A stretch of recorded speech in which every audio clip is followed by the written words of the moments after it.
Hey there, this is Wendy Harrington, and today's for the video blog. I wanted to respond to some questions that I had on a video that I'd posted. So I posted a video a while ago where I started to share my experiences, and I talked in that one about my near-death experience and just going into this amazing kind of peace and bliss and how gorgeous it was and how I really wanted to go.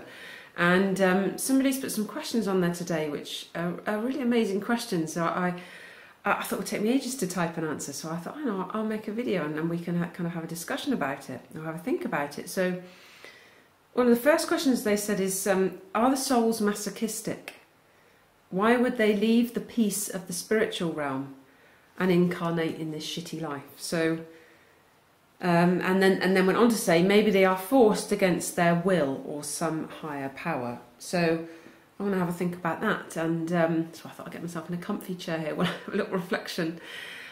I don't know the answer, to be honest. It does seem nuts, doesn't it? It does seem like insanity, but all I can share is the bits that I've glimpsed from the experiences that I've had, and the sort of revelations or insights that have come to me since. So the first thing I thought made me think was that I don't think of like good and evil. I don't think of sort of opposing forces. I just kind of see life, and that when I had my near-death experience, I chose to come back. So firstly, it was so gorgeous that I could have gone into it, but it was my choice to come back. I didn't have to. I didn't have to come back. I know that I had the free will to make that decision, and I made the choice to come back. So why would I choose to come back to this shitty life? Because, there are points when shit, isn't it? Let's face it. There are points when life is really challenging and it makes no sense at all, and it's really flipping tough for us. And I've had plenty of those times, since, in the havoc that I've created. And one of the things that's always made me laugh is that, I came back to be with my husband at the time. It was his hand that I was holding, that I didn't want to go, and I didn't want to leave him, so I came back. But then what I did was I made a series of errors in that relationship. I'm laughing, but it wasn't funny at the time. But the way I look at it now, it's like, wow, that's the hand I chose to came back for. I wanted to be with him so desperately that I didn't die, and then I screwed up the relationship. How nuts is that, right? And it was bloody painful, I can tell you, the aftermath of that. Took me a long time to kind of find my peace with that. So I get it. It's kind of weird, isn't it? We don't really understand. But what I can share is this.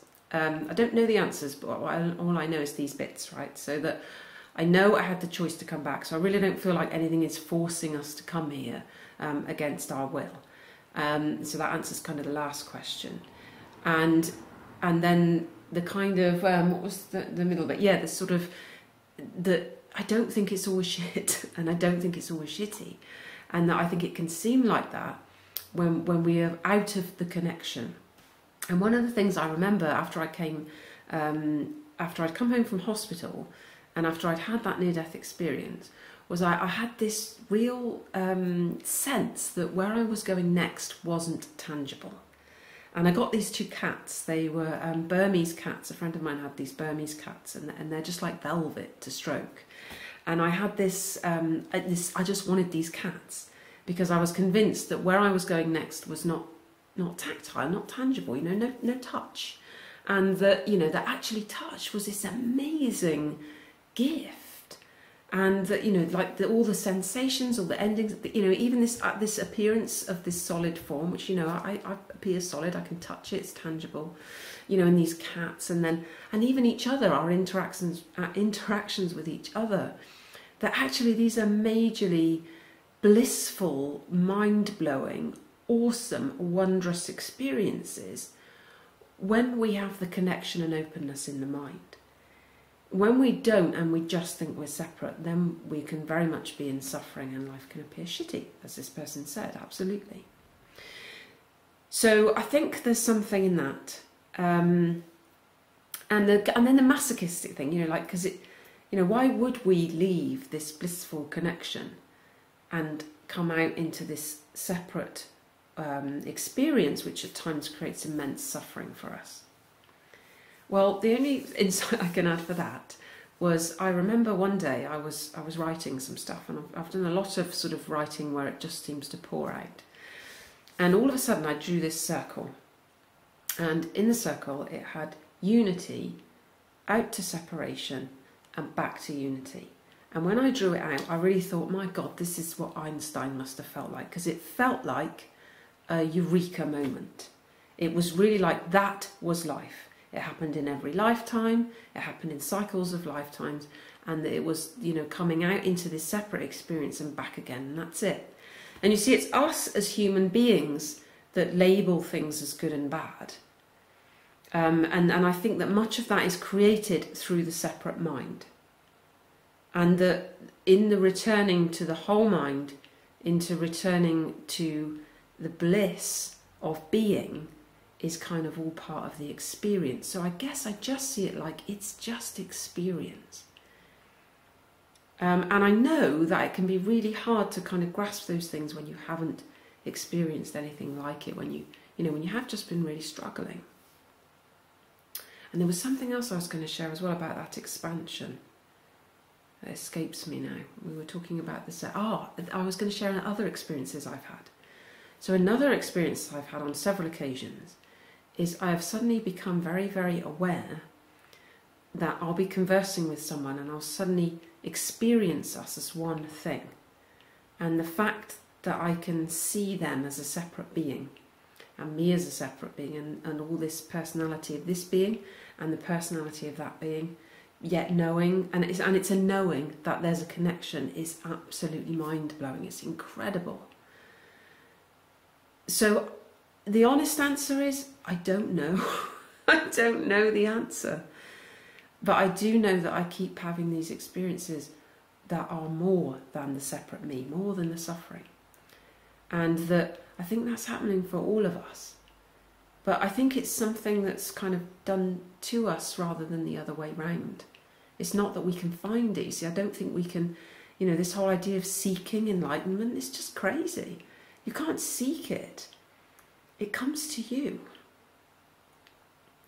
And it comes to you when you rest, and it comes to you, I think, as the mind opens.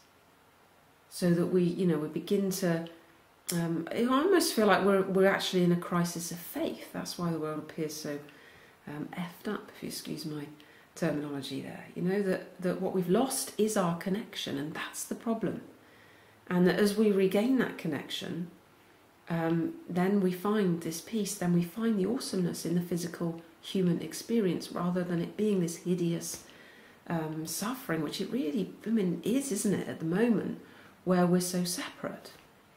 And then the trouble is, where faith has got so kind of tarnished, or ideas about something greater than us have got tarnished through humanness coming into those into the beauty of that, then we've closed our own minds to it. So I feel like what we need is this revolution, and that it's not about a religion. It's not about someone telling you how it is. It's not about you fooling. There's what I think about religion coming out. Freudian that. It's not about what was I saying? It's not about you having to follow. That's what I was trying to say. It's not about you following a set of rules and regulations. It is about you having your own direct experience of that which holds and encompasses us all. So there we go. Yeah, there's my reflections on those questions, and I'd love to know what you think, whether that makes any sense, what I've just said, because I know that it's very difficult for it, because it's also that the mind cannot grasp these things. You will never grasp them with the box of the mind. But I do know that there are lots more people that are experiencing this connection and a sense of something beyond them. And I feel that, as we kind of open our minds, as we start to just be and breathe and allow, and as we stop fighting so much, that's the connection that we begin to make. And it's a bit different. It's a bit out there, and it's a bit, beyond the normal human experience, beyond the normal boundaries. And I think it's quite beautiful, actually. But what I notice is that, for me, it's like it comes and goes. and when it goes, I miss it, and I try and get it back, and I can never find it. And that actually, when I just rest and go, okay, well, never mind, if it's gone forever again, that'll be it. It instantly returns. And it is a sense of expansion in the mind, which is a really hard thing to try and articulate to you. So, yeah, I hope that kind of goes some way to answering your question, the person who asked it of me. And please do leave me your questions, and do leave me your comments and your own insights and inspirations as well. So yeah, that's me for today. Thanks ever so much for listening. I'm aware this is obviously quite a long one, and I will speak to you again very soon. Lots of love.